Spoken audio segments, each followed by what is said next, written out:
We're getting those updates from Metro Police, who just gave us a little bit of detail of what happened inside that high school at about 11 o'clock this morning local time. They say a 17-year-old student, a male, walked into the cafeteria of Antioch High School and fired several gunshots with a pistol.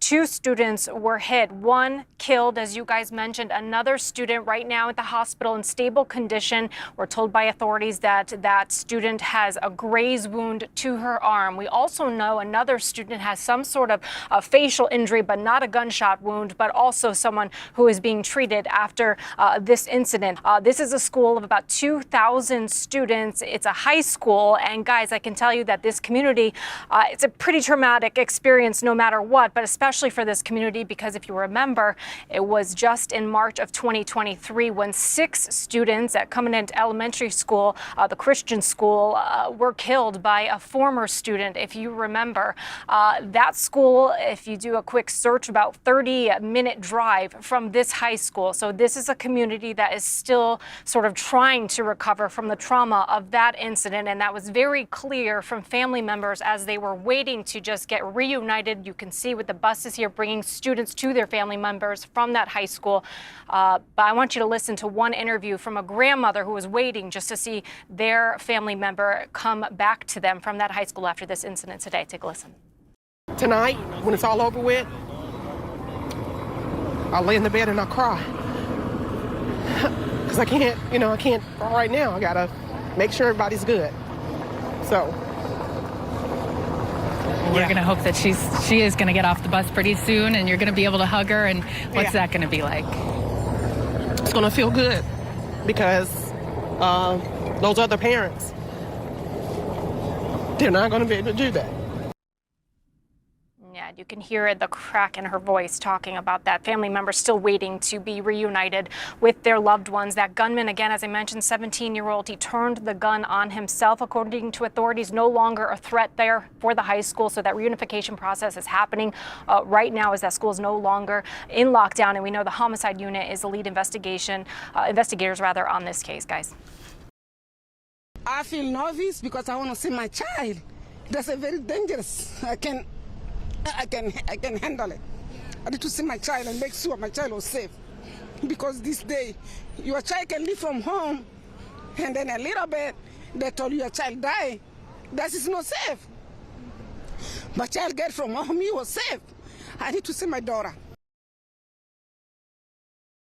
I was in my house and watching TV, and my son called me from different school.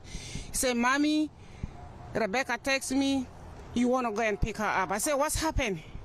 He said, sis was not safe. Something better happened at school. I say, I was talking on the phone with somebody long distance. I told the person, hang the phone up. Let me find out what's happened to my children. You know, these days school is not safe. And a little bit from there, I said, tell Rebecca to text me. Rebecca texts me, "Hey, Mommy, there's another student. He saw 2 kids and shot himself, but I don't know." I say, "Really?" He say, "Yeah." I say, "Are you okay?" He said, "Mommy, I'm not safe. Come and pick me up." But you can't pick me up right now. Just watch your phone and keep phone too close with you. And then from there, I just grabbed my phone, went to bathroom. I started to just get myself and hold phone on my hand. And after half hour, body education takes all the family.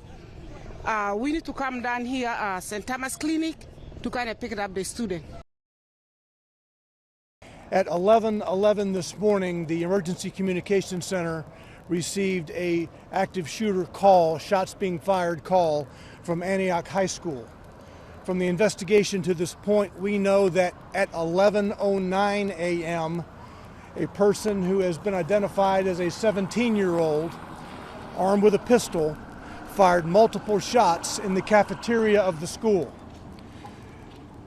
The individual wounded 2 other students, one of them fatally, before shooting and killing himself.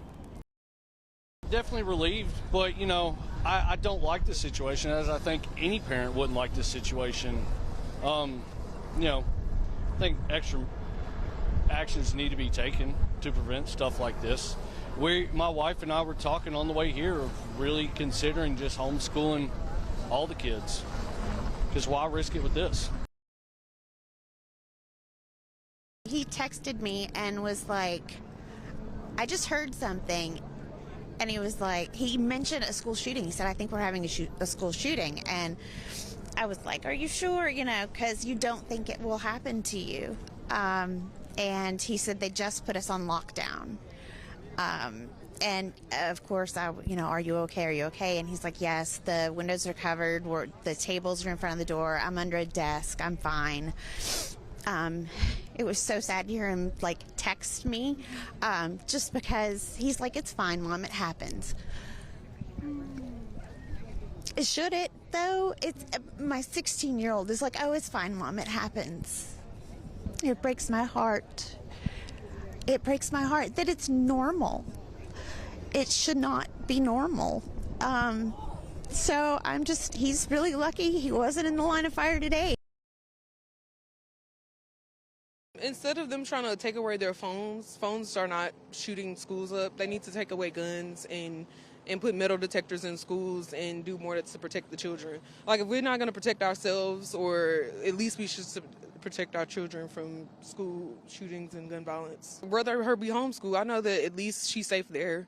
Like, you should be sending your kids to school so they can get an education and not have to worry if they're going to get a bullet in them. Like, that's not something we should be worrying about right now.